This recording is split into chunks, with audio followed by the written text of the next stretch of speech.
A paz do Senhor Jesus, meus amados irmãos em Cristo. Neste vídeo, nós iremos ver sobre 3 qualidades importantes de um mestre. E vamos tomar como base Esdras capítulo 7, versículo 10. E que está escrito o seguinte: porque Esdras tinha disposto o coração para buscar a lei do Senhor, e para cumprir, e para ensinar em Israel os seus estatutos e os seus juízos.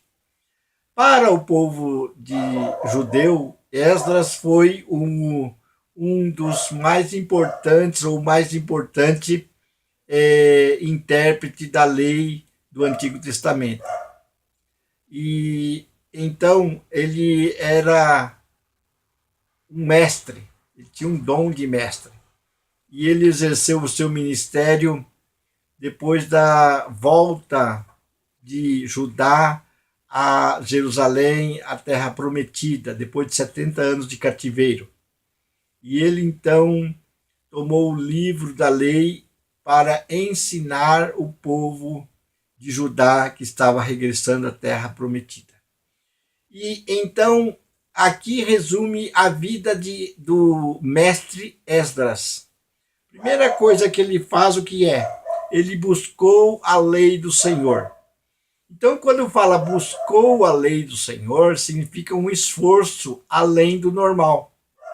Buscar a lei do Senhor é procurar o significado das palavras, é pesquisar, é se aprofundar em um assunto. Então, esta é a missão, a primeira missão de um mestre. É aquele que aplica o seu coração, busca a lei do Senhor. Buscar é realmente aplicar mesmo, é extrair da lei do Senhor ensinamentos profundos e trazê-los para e simplificá-los de maneira que todos possam entender. Então ele buscar é pesquisar, é procurar o significado das palavras, é ver em outras traduções, é comentar com pessoas que também conhecem a palavra a respeito do assunto. O segundo ponto importante, qualidade importante para Esdras e para todo mestre é cumpriu a lei do Senhor. Então o ensinador cristão não simplesmente apenas conhece na teoria a lei do Senhor, mas ele cumpre, ele coloca em prática a palavra do Senhor. Essa palavra ela deve estar enraizada, arraigada dentro do nosso coração, encarnada dentro de nós. Em João capítulo 1, versículo 14, diz que Cristo, o Verbo, se encarnou e habitou entre nós, cheio de graça e formosura. Então, a palavra de Deus deve ser não só o seu tema, o assunto que você vai estar desenvolvendo, e nem também somente apenas a sua fala, aquilo que você vai falar, mas também deve ser a sua vida. Ela deve estar enraizada dentro de nós, arraigada dentro do nosso coração, né? E quando nós, então, temos essa palavra prática dentro de nós, fazendo parte da nossa vida, nós temos acesso, comunicação com Deus, Pai, por meio do Senhor Jesus. Porque em João capítulo 15, versículo 7, diz assim: se permanecerdes em mim, permanecer em Jesus é o quê? Permanecer na palavra, porque Jesus é essa palavra de Deus. Então, se permanecer na palavra, e as minhas palavras permanecerem em vós. Então, eu tenho que permanecer na palavra de Deus, e a palavra de Deus tem que permanecer em mim. Então, essa é um mútuo, né? Uma recíproca. E o que acontece quando a palavra de Deus habita em mim e permanece em mim, e eu permaneço na palavra de Deus, praticando-a, colocando-a em prática? Pedireis o que quiserdes e vos será feito. Então, se esta palavra fizer parte da minha vida e eu fizer parte desta palavra e casar esta palavra, então quando eu for pedir algo ao Pai em nome do Senhor Jesus, eu vou pedir baseando-se nesta palavra que está vivificada e praticada, vivificada no meu coração. Então, a prática da palavra, então, nos dá um acesso livre ao trono do Pai. E também ele não somente aplicou o seu coração em buscar a palavra, buscar a palavra, mas ele também, a lei do Senhor, né? Mas ele também cumpriu a lei do Senhor, mas só que ele então, agora, ele então ensinou a lei do Senhor.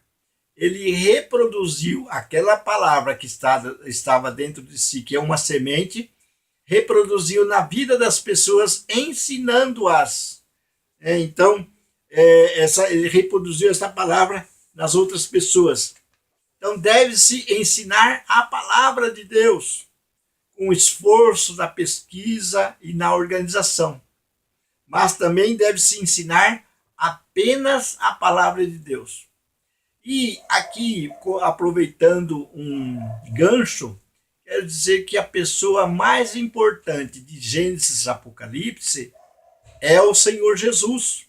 E se toda a palavra não estiver desaguando, não estiver relacionando-se com o Senhor Jesus, o único homem, Deus homem, que veio a este mundo e não cometeu nenhum pecado, que nós precisamos tê-lo como nosso modelo, então nós precisamos, então, sempre olhar todos os nossos ensinamentos e pregações devemos olhar fixamente para Jesus.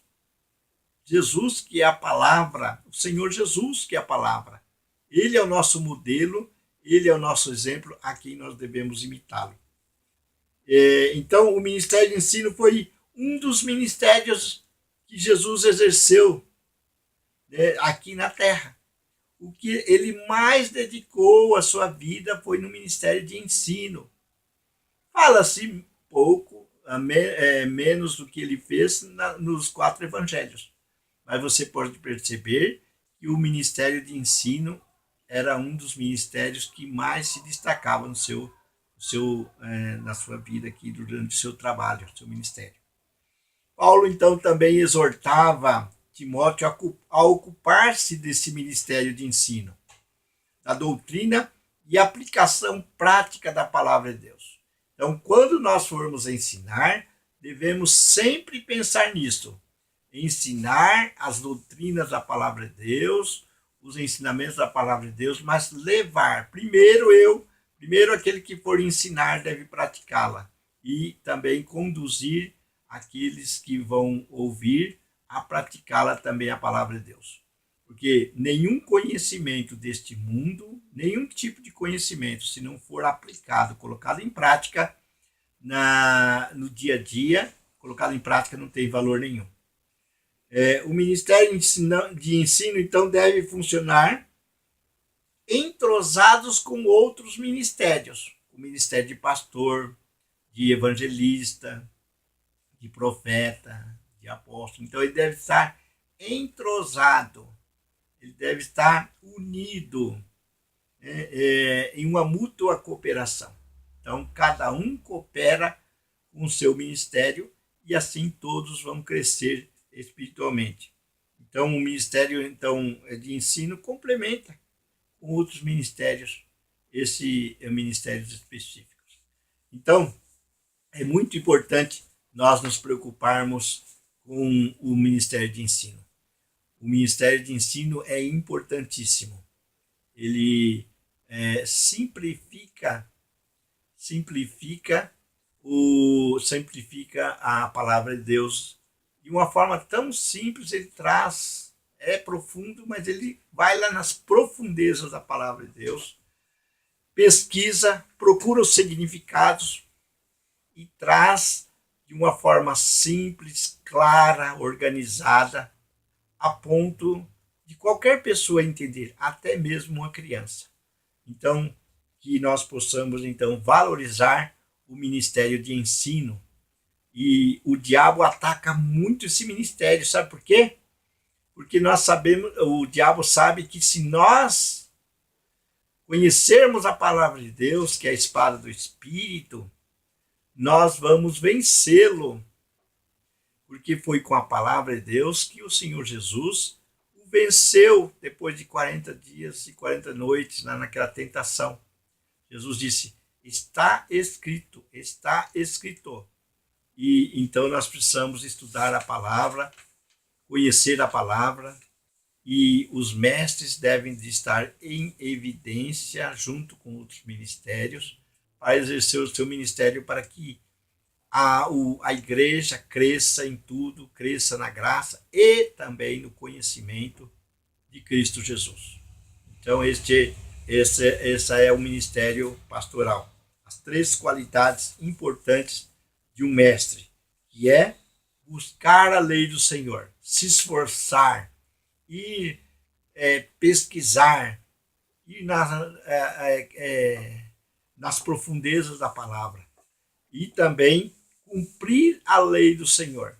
Colocar primeiro em prática a lei do Senhor, e para depois, então, ensinar essa palavra a outras pessoas e reproduzi-la na vida das outras pessoas, para que as outras pessoas, como uma semente, essa palavra, ela vai, então, as outras pessoas vão transmitir a outros e assim vai se tornar assim como as águas cobrem o mar, assim também a palavra de Deus cobre toda a terra. Bom?